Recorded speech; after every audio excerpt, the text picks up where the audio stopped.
ನಮಸ್ಕಾರ. ಎಲ್ಲರಿಗೂ ಭುವಿ ಎಜುಕೇಟ್ಗೆ ಸ್ವಾಗತ. ಈಗಾಗಲೇ ನಾವು ಲಾಸ್ಟ್ ಕ್ಲಾಸಲ್ಲಿ ಪ್ರಥಮ ಸ್ವಾತಂತ್ರ್ಯ ಸಂಗ್ರಾಮದ ಬಗ್ಗೆ ನೋಡಿದ್ವಿ. ಇವತ್ತಿನ ಕ್ಲಾಸಲ್ಲಿ ಭಾರತದ ರಾಷ್ಟ್ರೀಯ ಚಳುವಳಿಗಳಲ್ಲಿ ಮಂದಗಾಮಿಗಳ ಯುಗ ಮತ್ತು ತೀವ್ರಗಾಮಿಗಳ ಯುಗವನ್ನ ನೋಡ್ತಾ ಹೋಗೋಣ. ಆದರೆ ಅದಕ್ಕೂ ಮುನ್ನ ನೀವಿನ್ನು ನಮ್ಮ ಚಾನಲ್ನ ಸಬ್ಸ್ಕ್ರೈಬ್ ಮಾಡಿಲ್ಲ ಅಂದರೆ ಈ ಕೂಡಲೇ ನಮ್ಮ ಚಾನಲ್ನ ಸಬ್ಸ್ಕ್ರೈಬ್ ಮಾಡಿ ಮತ್ತು ಬೆಲ್ ಬಟನ್ನ ಕ್ಲಿಕ್ ಮಾಡಿ. ಭಾರತದ ರಾಷ್ಟ್ರೀಯ ಚಳುವಳಿಗಳಲ್ಲಿ 3 ಹಂತಗಳು. ಮೊದಲನೆಯದು ಮಂದಗಾಮಿಗಳ ಯುಗ, ಎರಡನೆಯದು ತೀವ್ರಗಾಮಿಗಳ ಯುಗ, ಮೂರನೆಯದು ಗಾಂಧಿ ಯುಗ. ಇವತ್ತಿನ ಕ್ಲಾಸಲ್ಲಿ ನಾವು ಮಂದಗಾಮಿಗಳ ಯುಗ ಮತ್ತು ತೀವ್ರಗಾಮಿಗಳ ಯುಗವನ್ನ ನೋಡ್ತಾ ಹೋಗೋಣ. ಮೊದಲನೆಯದಾಗಿ ಮಂದಗಾಮಿಗಳ ಯುಗ. ಕಾಲ 1885ರಿಂದ 1905. ಇಲ್ಲಿ ಬರ್ತಕ್ಕಂತಹ ಪ್ರಮುಖ ಮಂದಗಾಮಿಗಳು ಗೋಪಾಲಕೃಷ್ಣ ಗೋಖಲೆ, ದಾದಾಬಾಯಿ ನವರೋಜಿ, ಕೆ.ಟಿ. ತೆಲ್ಲಾಂಗ್, ಆನಂದ್ ಮೋಹನ್ ಬೋಸ್, ಸಿ. ಶಂಕರ್ ನಾಯಕ್, ಫಿರೋಜ್ ಶಾ ಮೆಹ್ತಾ, ಸುರೇಂದ್ರನಾಥ್ ಬ್ಯಾನರ್ಜಿ, ಬಬ್ರುದ್ದೀನ್ ತ್ಯಾಬ್ಜಿ, ರಾಸ್ ಬಿಹಾರಿ ಬೋಸ್, ಮದನ್ ಮೋಹನ್ ಮಾಳ್ವಿಯಾ, ಮಧುಸೂದನ್ ದತ್ ಮತ್ತು ಎಂ.ಜಿ. ರಾನಡೆ. ಇಲ್ಲಿ ಮಂದಗಾಮಿಗಳ ಪ್ರಮುಖ ನಾಯಕ ಗೋಪಾಲಕೃಷ್ಣ ಗೋಖಲೆ. ಇನ್ನು ಮಂದಗಾಮಿಗಳ ಸ್ವಾತಂತ್ರ್ಯ ಕ್ರಮವನ್ನು ನೋಡ್ತಾ ಹೋಗೋಣ. ಮಂದಗಾಮಿಗಳು ಶಾಂತಿ ಮತ್ತು ಸಂವಿಧಾನಬದ್ಧವಾಗಿ ಸ್ವಾತಂತ್ರ್ಯ ಕೇಳ್ತಿದ್ರು. ಅಷ್ಟೇ ಅಲ್ಲದೆ ಅರ್ಜಿಗಳನ್ನು ಸಲ್ಲಿಸುವುದರ ಮೂಲಕ, ಶಾಂತಿ ಮತ್ತು ರಕ್ತರಹಿತ ಕ್ರಾಂತಿಯ ಮೂಲಕ, ಭಾಷಣದ ಮೂಲಕ, ಚರ್ಚಾಕೂಟದ ಮೂಲಕ ಮತ್ತು ಲೇಖನಗಳ ಮೂಲಕ ಸ್ವಾತಂತ್ರ್ಯವನ್ನ ಕೇಳ್ತಿದ್ರು. ಇದು ಮಂದಗಾಮಿಗಳ ಸ್ವತಂತ್ರ ಕ್ರಮವಾಗಿತ್ತು. ಇನ್ನು ಮಂದಗಾಮಿಗಳಲ್ಲಿ ಬರ್ತಕ್ಕಂಥ ಪ್ರಮುಖರನ್ನ ನೋಡ್ತಾ ಹೋಗೋಣ. ಮೊದಲನೆಯದಾಗಿ ದಾದಾಬಾಯಿ ನವರೋಜಿ. ದಾದಾಬಾಯಿ ನವರೋಜಿಯವರನ್ನ ಭಾರತದ ಭರವಸೆ ಮತ್ತು ಭಾರತದ ವೃದ್ಧ ಪಿತಾಮಹ ಎಂದು ಕರೆಯಲಾಯಿತು. 1868ರಲ್ಲಿ ಭಾರತದ ತಲಾ ಆದಾಯವನ್ನ ಅಳತೆ ಮಾಡಿರ್ತಕ್ಕಂಥವರು ದಾದಾಬಾಯಿ ನವರೋಜಿಯವರು. ಇವರು 3 ಬಾರಿ INC ಇಂಡಿಯನ್ ನ್ಯಾಷನಲ್ ಕಾಂಗ್ರೆಸ್ ಅಧ್ಯಕ್ಷರಾಗಿ ಆಯ್ಕೆಯಾಗಿರ್ತಕ್ಕಂಥವರು. 1886ರಲ್ಲಿ ಕೋಲ್ಕತ್ತಾದಲ್ಲಿ, 1893ರಲ್ಲಿ ಲಾಹೋರ್ನಲ್ಲಿ, 1906ರಲ್ಲಿ ಕೋಲ್ಕತ್ತಾದಲ್ಲಿ INC ಅಧ್ಯಕ್ಷರಾಗಿ ಆಯ್ಕೆಯಾಗ್ತಾರೆ. ಮುಂದೆ ಕೋಲ್ಕತ್ತಾ ಕಾಂಗ್ರೆಸ್ ಅಧಿವೇಶನದಲ್ಲಿ ಸ್ವರಾಜ್ಯವೇ ಕಾಂಗ್ರೆಸ್ನ ಗುರಿ ಎಂದು ಹೇಳಿಕೆ ಕೊಟ್ಟಿರ್ತಕ್ಕಂಥವರು ದಾದಾಬಾಯಿ ನವರೋಜಿಯವರು. ಇನ್ನು ಇವರ ಪತ್ರಿಕೆಗಳನ್ನು ನೋಡೋದಾದ್ರೆ ಭಾರತದ ಧ್ವನಿ, ಸತ್ಯವಾದಿ, ಜ್ಞಾನ ಪ್ರಸಾರಕ ಮತ್ತು ರಾಸ್ತಾರ್ ಗುಪ್ತಾರ್, ಈ ಎಲ್ಲ ಪತ್ರಿಕೆಗಳು ದಾದಾಬಾಯಿ ನವರೋಜಿಯವರ ಪತ್ರಿಕೆಗಳು. ಇನ್ನು ಇವರ ಸಿದ್ಧಾಂತ ಸಂಪತ್ತಿನ ಸೋರಿಕೆ ಸಿದ್ಧಾಂತ. ಇವರು ಬರೆದಿರ್ತಕ್ಕಂತಹ ಕೃತಿ poverty and an British rule in India. ಇನ್ನು ಭಾರತದ ದೇಶದಿಂದ ಇಂಗ್ಲೆಂಡ್ ಸಂಸತ್ತಿಗೆ ಆಯ್ಕೆಯಾಗಿರ್ತಕ್ಕಂತಹ ಮೊದಲ ಭಾರತೀಯ ದಾದಾಬಾಯಿ ನವರೋಜಿ. ಯಾವ ಪಕ್ಷ ಅಂತ ಬಂದ್ರೆ ಲಿಬರಲ್ ಪಕ್ಷ. ಇದಿಷ್ಟು ದಾದಾಬಾಯಿ ನವರೋಜಿಯವರ ಬಗ್ಗೆ ನೋಡಿದ್ವಿ. ಇನ್ನು ಗೋಪಾಲಕೃಷ್ಣ ಗೋಖಲೆ. ಗೋಪಾಲಕೃಷ್ಣ ಗೋಖಲೆ ಅವರನ್ನ ಮಹಾರಾಷ್ಟ್ರದ ಕಪ್ಪು ವಜ್ರ ಎಂದು ಕರೆಯುತ್ತಾರೆ. ಆ ರೀತಿ ಕರೆದವರು ಬಾಲ್ ಗಂಗಾಧರ್ ತಿಲಕ್. ಇವರು ತೀವ್ರಗಾಮಿಗಳಲ್ಲಿ ಬರ್ತಕ್ಕಂಥ ಪ್ರಮುಖರು. ಇನ್ನು ಗೋಪಾಲಕೃಷ್ಣ ಗೋಖಲೆ ಅವರ ಗುರು ಎಂ.ಜಿ. ರಾನಡೆ, ಅವರ ಶಿಷ್ಯ ಗಾಂಧೀಜಿ. ಗೋಪಾಲಕೃಷ್ಣ ಗೋಖಲೆ ಅವರು ಕಾರ್ಮಿಕರ ಸಲುವಾಗಿ ಒಂದು ಸಂಘಟನೆಯನ್ನ ಪ್ರಾರಂಭ ಮಾಡ್ತಾರೆ. ಆ ಸಂಘಟನೆ ಸರ್ವೆಂಟ್ಸ್ ಆಫ್ ಇಂಡಿಯಾ ಸೊಸೈಟಿ ಅಂತಕ್ಕಂಥ ಸಂಘಟನೆ. ಇನ್ನು ಇವರ ಪತ್ರಿಕೆ ಸ್ವದೇಶಿ ಪತ್ರಿಕೆ. 1905ರಲ್ಲಿ ಉತ್ತರ ಪ್ರದೇಶದ ವಾರಣಾಸಿ ಕಾಂಗ್ರೆಸ್ ಅಧಿವೇಶನದ ಅಧ್ಯಕ್ಷರಾಗಿ ಆಯ್ಕೆಯಾಗ್ತಾರೆ. 1905 ಅಕ್ಟೋಬರ್ 16ರಂದು ಬಂಗಾಳ ವಿಭಜನೆ ಆಗುತ್ತೆ. ಆ ಸಮಯದಲ್ಲಿ ಬಂಗಾಳ ವಿಭಜನೆಯನ್ನು ವಿರೋಧಿಸಿ ಒಂದು ಚಳುವಳಿಗೆ ಕರೆ ಕೊಡ್ತಾರೆ. ಆ ಚಳುವಳಿಯೇ ವಂಗಭಂಗ ಚಳುವಳಿ. ಇದು ಗೋಪಾಲಕೃಷ್ಣ ಗೋಖಲೆ ಅವರ ಬಗ್ಗೆ ನೋಡಿದ್ವಿ. ಇನ್ನು ಸುರೇಂದ್ರನಾಥ್ ಬ್ಯಾನರ್ಜಿ. ಸುರೇಂದ್ರನಾಥ್ ಬ್ಯಾನರ್ಜಿ ಅವರನ್ನ ಭಾರತದ ರಾಷ್ಟ್ರೀಯ ಚಳುವಳಿಯ ಪಿತಾಮಹ ಎಂದು ಕರೆಯುತ್ತಾರೆ. ಇನ್ನು ಇವರ ಪತ್ರಿಕೆ ದಿ ಬಂಗಾಳಿ ಪತ್ರಿಕೆ. 1869ರಲ್ಲಿ ICS ಇಂಡಿಯನ್ ಸಿವಿಲ್ ಸರ್ವಿಸಸ್ ಪರೀಕ್ಷೆಯನ್ನ ಪಾಸು ಮಾಡಿರ್ತಕ್ಕಂತಹ 2ನೇ ಭಾರತೀಯ ಸುರೇಂದ್ರನಾಥ್ ಬ್ಯಾನರ್ಜಿ. ಹಾಗಾದ್ರೆ ಮೊದಲ ಭಾರತೀಯ ಸತ್ಯೇಂದ್ರನಾಥ್ ಟ್ಯಾಗೋರ್. ಇನ್ನು ಬ್ರಿಟಿಷ್ ಅಧಿಕಾರಿಯಾಗಿರ್ತಕ್ಕಂತಹ ಲಾರ್ಡ್ ಲಿಟ್ಟನ್ 1878ರಲ್ಲಿ ICS ಪರೀಕ್ಷೆಯ ವಯೋಮಿತಿಯನ್ನ 20ರಿಂದ 19ಕ್ಕೆ ಕಡಿಮೆ ಮಾಡ್ತಾನೆ.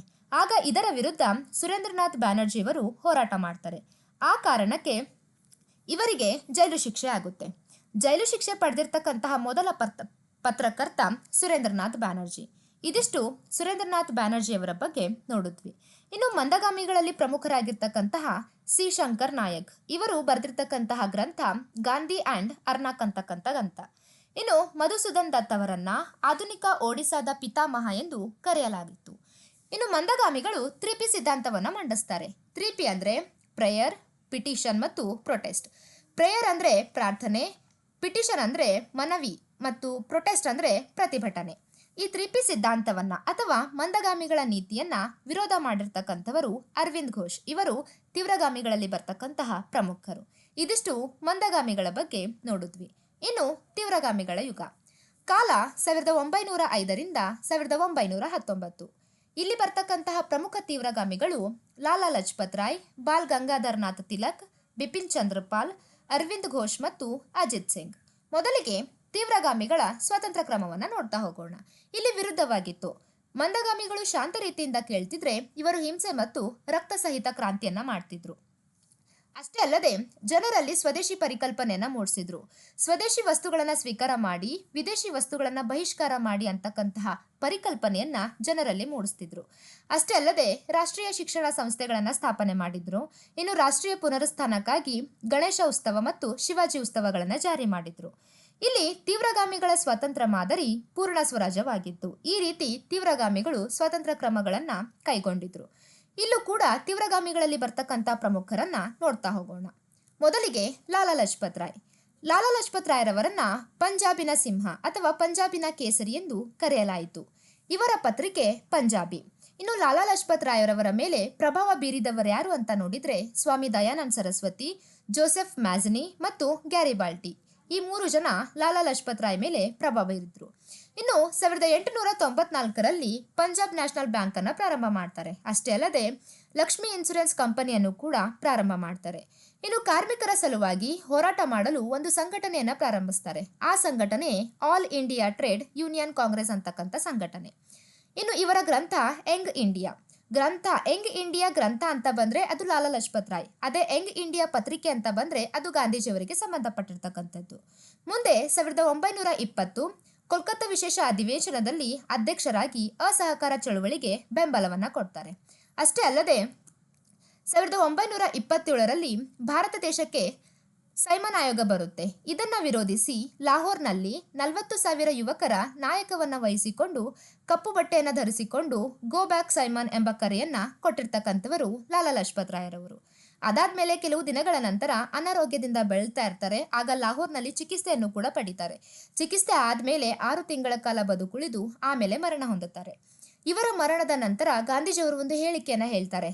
ಏನಂದ್ರೆ ಭಾರತ ದೇಶದ ರಾಷ್ಟ್ರೀಯ ಹೋರಾಟದಲ್ಲಿ ಲಾಲಾ ಲಜಪತ್ ರಾಯರವರ ಸಾವು ಸೌರಮಂಡಲದಿಂದ ಗ್ರಹವೊಂದು ಬೇರ್ಪಟ್ಟಿದ್ದಂಗಾಯಿತು ಅಂತ ಹೇಳ್ತಾರೆ. ಅಷ್ಟೇ ಅಲ್ಲದೆ ನಕ್ಷತ್ರ ನಮ್ಮನ್ನು ಅಗಲಿತ್ತು ಎಂದು ಹೇಳಿಕೆಯನ್ನ ಕೊಡ್ತಾರೆ. ಇದಿಷ್ಟು ಲಾಲಾ ಲಜಪತ್ ರಾಯರವರ ಬಗ್ಗೆ ನೋಡಿದ್ವಿ. ಇನ್ನು ಬಾಲ್ ಗಂಗಾಧರ್ ತಿಲಕ್ ರವರು ಮಹಾರಾಷ್ಟ್ರದ ರತ್ನಗಿರಿಯಲ್ಲಿ ಜನಿಸಿರ್ತಕ್ಕಂಥವರು. ಇವರನ್ನ ದೇಶದ ಜನತೆ ಪ್ರೀತಿಯಿಂದ ಲೋಕಮಾನ್ಯ ಅಂತ ಕರೀತಿದ್ರು. ಆದ್ರೆ ಬ್ರಿಟಿಷರ ವ್ಯಾಲೆಂಟೈನ್ ಚಿರಾಲೆ ಎಂಬ ಇತಿಹಾಸಗಾರ ಅಶಾಂತಿಯ ಜನಕ ಎಂದು ಕರೆದನು. ಇನ್ನು ಇವರ ಪತ್ರಿಕೆಗಳನ್ನ ನೋಡೋದಾದ್ರೆ ಕಾಲ, ಮರಾಠಿ ಮತ್ತು ಕೇಸರಿ.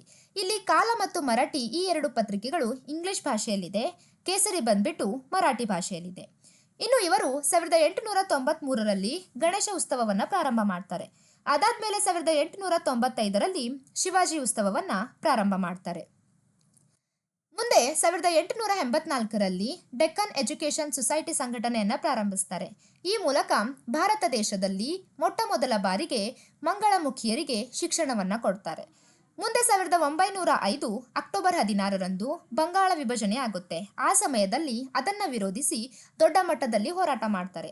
ಈ ಮಟ್ಟದಲ್ಲಿ ಹೋರಾಟ ಆಗಿರ್ತಕ್ಕಂಥದ್ದು ಮೊದಲು ಯಾವ ಪತ್ರಿಕೆಯಲ್ಲಿ ಪ್ರಕಟ ಆಯಿತು ಅಂತ ಕೇಳಬಹುದು. ಮೊದಲು ಈ ಹೋರಾಟದ ಬಗ್ಗೆ ಪ್ರಕಟವಾಗಿರ್ತಕ್ಕಂಥದ್ದು ಕೃಷ್ಣಕುಮಾರ್ ಮಿತ್ರ ಅವರವರ ಪತ್ರಿಕೆ ಆಗಿರ್ತಕ್ಕಂತಹ ಕೆ ಸಂಜೀವಿನಿ ಪತ್ರಿಕೆ. ಇನ್ನು ಎರಡನೆಯದಾಗಿ ಪ್ರಕಟಗೊಂಡಿರ್ತಕ್ಕಂಥದ್ದು ಅರವಿಂದ್ ಘೋಷ್ ಅವರ ಪತ್ರಿಕೆ ಆಗಿರ್ತಕ್ಕಂತಹ ಯುಗಾಂತರ ಪತ್ರಿಕೆ. ಇನ್ನು ಮೂರನೆಯದು ಬಾಲ್ ಗಂಗಾಧರ್ ತಿಲಕ್ ರವರ ಕೇಸರಿ ಪತ್ರಿಕೆಯಲ್ಲಿ ಪ್ರಕಟವಾಗುತ್ತೆ. ಇನ್ನು ಇವರ ಗ್ರಂಥ ನೋಡೋದಾದ್ರೆ ಗೀತ ರಹಸ್ಯ. ಮುಂದೆ 1916ರಲ್ಲಿ ಹೋಮ್ ರೂಲ್ ಚಳವಳಿಯನ್ನ ಪ್ರಾರಂಭ ಮಾಡ್ತಾರೆ. ಇದರ ಸ್ಥಾಪಕರು ಬಾಲ್ ಗಂಗಾಧರ್ ತಿಲಕ್ ಮತ್ತು ಡಾಕ್ಟರ್ ಆನಿ ಬೆಸೆಂಟ್. ಈ ಹೋಮ್ ರೂಲ್ ಚಳುವಳಿ ಏನಿದೆ ಅಲ್ವಾ, ಇದರ 3 ಶಾಖೆಗಳು ಆರಂಭವಾಗುತ್ತೆ. ಎಲ್ಲೆಲ್ಲಿ ಅಂದ್ರೆ ಮಹಾರಾಷ್ಟ್ರದಲ್ಲಿ, ಮದ್ರಾಸಲ್ಲಿ ಮತ್ತು ಕರ್ನಾಟಕದಲ್ಲಿ. ಮಹಾರಾಷ್ಟ್ರದ ಪುಣೆಯಲ್ಲಿ ಈ ಹೋಮ್ ರೂಲ್ ಚಳುವಳಿಯನ್ನ ಪ್ರಾರಂಭ ಮಾಡಿರ್ತಕ್ಕಂಥವರು ಬಾಲ್ ಗಂಗಾಧರ್ ತಿಲಕ್. ಇನ್ನು ಮದ್ರಾಸ್ನ ಅಡಿಯಾರಲ್ಲಿ doctor Annie Besant home rule ಚಳುವಳಿಯನ್ನ ಪ್ರಾರಂಭ ಮಾಡ್ತಾರೆ. ಇನ್ನು ಕರ್ನಾಟಕದ ಧಾರವಾಡನಲ್ಲಿ ಗಂಗಾಧರ್ ರಾವ್ ದೇಶಪಾಂಡೆ ಅವರು ಹೋಮ್ ರೂಲ್ ಚಳುವಳಿಯನ್ನ ಪ್ರಾರಂಭ ಮಾಡ್ತಾರೆ. ಈ ಗಂಗಾಧರ್ ರಾವ್ ದೇಶಪಾಂಡೆ ಅವರನ್ನ ಕರ್ನಾಟಕದ ಕೇಸರಿ ಎಂದು ಕರೆಯಲಾಗುತ್ತದೆ. ಇನ್ನು ಡಾಕ್ಟರ್ ಅನಿ ಬೆಸೆಂಟ್ ಅವರ ಪತ್ರಿಕೆಗಳನ್ನು ನೋಡೋದಾದ್ರೆ ನ್ಯೂ ಇಂಡಿಯಾ ಮತ್ತು ಕಾಮನ್ ವಿಲ್ ಅಂತಕ್ಕಂಥದ್ದು ಡಾಕ್ಟರ್ ಅನಿ ಬೆಸೆಂಟ್ ರವರ ಪತ್ರಿಕೆಗಳು. ಮುಂದೆ ಅದಕ್ಕೂ ಮುನ್ನ ಬಾಲ್ ಗಂಗಾಧರ್ ತಿಲಕ್ ರವರು ಒಂದು ಹೇಳಿಕೆಯನ್ನ ಕೊಡ್ತಾರೆ. ಏನಂದ್ರೆ, ಸ್ವರಾಜವೇ ನನ್ನ ಜನ್ಮಸಿದ್ಧ ಹಕ್ಕು, ಅದನ್ನ ನಾನು ಪಡೆದೇ ತೀರುತ್ತೇನೆ ಅಂತಕ್ಕಂಥ ಹೇಳಿಕೆ ಬಾಲ್ ಗಂಗಾಧರ್ ತಿಲಕ್ ರವರ ಹೇಳಿಕೆ. ಮುಂದೆ 1920 ಆಗಸ್ಟ್ 1ರಂದು ನ್ಯೂಮೋನಿಯಾ ಶ್ವಾಸಕೋಶದ ಕಾಯಿಲೆಯಿಂದ ಬಾಲ್ ಗಂಗಾಧರ್ ತಿಲಕ್ ರವರು ಮರಣ ಹೊಂದುತ್ತಾರೆ. ಇವರ ಮರಣದ ನಂತರ ಕೂಡ ಗಾಂಧೀಜಿಯವರು ಒಂದು ಹೇಳಿಕೆ ಕೊಡ್ತಾರೆ. ಏನಂದ್ರೆ, ಭಾರತದ ರಾಷ್ಟ್ರೀಯ ಹೋರಾಟದಲ್ಲಿ ಸ್ವತಂತ್ರ ಹೋರಾಟದ ಬಲವಾದ ಭದ್ರಕೋಟೆಯೊಂದು ಉರುಳಿ ಬಿದ್ದಿತ್ತು ಅಂತಕ್ಕಂಥ ಹೇಳಿಕೆಯನ್ನ ಕೊಡ್ತಾರೆ.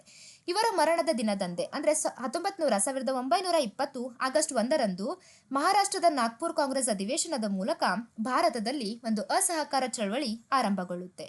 ಇದಿಷ್ಟು ಬಾಲ್ ಗಂಗಾಧರ್ ತಿಲಕ್ ರವರ ಬಗ್ಗೆ ನೋಡಿದ್ವಿ. ಇನ್ನು ಬಿಪಿನ್ ಚಂದ್ರಪಾಲ್ ಅವರನ್ನ ಬಂಗಾಳದ ರಾಷ್ಟ್ರೀಯ ಚಳವಳಿಯ ಪಿತಾಮಹ ಎಂದು ಕರೆಯಲಾಗುತ್ತೆ. ಅಷ್ಟೇ ಅಲ್ಲದೆ ಬಂಗಾಳದ ರಾಷ್ಟ್ರೀಯ ಪ್ರವಾದಿ ಎಂದು ಕೂಡ ಕರೆಯಲಾಗುತ್ತೆ. ಇವರು ಪಶ್ಚಿಮ ಬಂಗಾಳದ ಕೋಲ್ಕತ್ತಾದ ಗ್ರಂಥಾಲಯದ ಗ್ರಂಥಪಾಲಕರಾಗಿ ಸೇವೆ ಮಾಡ್ತಾರೆ. ಆ ಸಮಯದಲ್ಲಿ ಅಲ್ಲಿ ಬಂದಿರತಕ್ಕಂಥ ಯುವಕರಲ್ಲಿ ಕ್ರಾಂತಿಕಾರಿ ಚಿಂತನೆಗಳನ್ನ ಮೂಡಿಸ್ತಾರೆ. ಹೀಗಾಗಿ ಇವರಿಗೆ ಕ್ರಾಂತಿಕಾರಿ ಚಿಂತನೆಗಳ ಪಿತಾಮಹ ಎಂದು ಕೂಡ ಕರೆಯಲಾಗುತ್ತೆ. ಇವರು ಬಿಪಿನ್ ಚಂದ್ರಪಾಲ್ ಮತ್ತು ಅರವಿಂದ್ ಘೋಷ್ ಇಬ್ಬರು ಸೇರಿಬಿಟ್ಟು ಯುಗಾಂತರ ಸಂಘಟನೆಯನ್ನ ಪ್ರಾರಂಭ ಮಾಡ್ತಾರೆ. ಇನ್ನು ಕೊನೆಯದಾಗಿ ಅರವಿಂದ್ ಘೋಷ್ ರವರು ಕವಿಯಾಗಿ, ಚಿಂತಕರಾಗಿ, ತೀವ್ರಗಾಮಿಗಳ ನಾಯಕರಾಗಿ ಕೊನೆಯ ದಿನಗಳಲ್ಲಿ ಸನ್ಯಾಸತ್ವವನ್ನ ಸ್ವೀಕಾರ ಮಾಡಿರ್ತಕ್ಕಂಥವರು. ಇನ್ನು ಇವರ ಗ್ರಂಥ ಲೈಫ್ ಡಿವೈನ್. ಇನ್ನು ಇವರು ಶೀರ್ಷಿಕೆಯಲ್ಲಿ ಸಾವಿರಾರು ಲೇಖನಗಳನ್ನ ಬರೆದಿರ್ತಕ್ಕಂಥವರು. ಬಿಪಿನ್ ಚಂದ್ರಪಾಲ್ ಜೊತೆ ಸೇರಿ ಇವರು ಯುಗಾಂತರ ಎಂಬ ಸಂಘಟನೆಯನ್ನ ಪ್ರಾರಂಭ ಮಾಡಿದ್ರು. ಅಷ್ಟೇ ಅಲ್ಲದೆ ಅರವಿಂದ್ ಘೋಷ್ ಅವರ ವಿಚಾರಗಳು ಗಾಂಧೀಜಿ ಮೇಲೆ ಪ್ರಭಾವ ಬೀರಿರ್ತಕ್ಕಂಥದ್ದನ್ನ ನೋಡ್ತೀವಿ. ಇದಿಷ್ಟು ತೀವ್ರಗಾಮಿಗಳ ಬಗ್ಗೆ ನೋಡಿದ್ವಿ. ಇವತ್ತಿನ ಕ್ಲಾಸಲ್ಲಿ ನಾವು ಮಂದಗಾಮಿಗಳ ಯುಗ ಮತ್ತು ತೀವ್ರಗಾಮಿಗಳ ಯುಗ ಬಗ್ಗೆ ನೋಡಿದ್ವಿ. ನೆಕ್ಸ್ಟ್ ಕ್ಲಾಸಲ್ಲಿ ನಾವು ಗಾಂಧಿ ಯುಗದ ಬಗ್ಗೆ ನೋಡ್ತಾ ಹೋಗೋಣ. ಈ ಕ್ಲಾಸ್ ನಿಮಗೆ ಇಷ್ಟ ಆಗಿದ್ರೆ ಲೈಕ್ ಮಾಡಿ, ಶೇರ್ ಮಾಡಿ ಮತ್ತು ಸಬ್ಸ್ಕ್ರೈಬ್ ಮಾಡಿ. Thank you.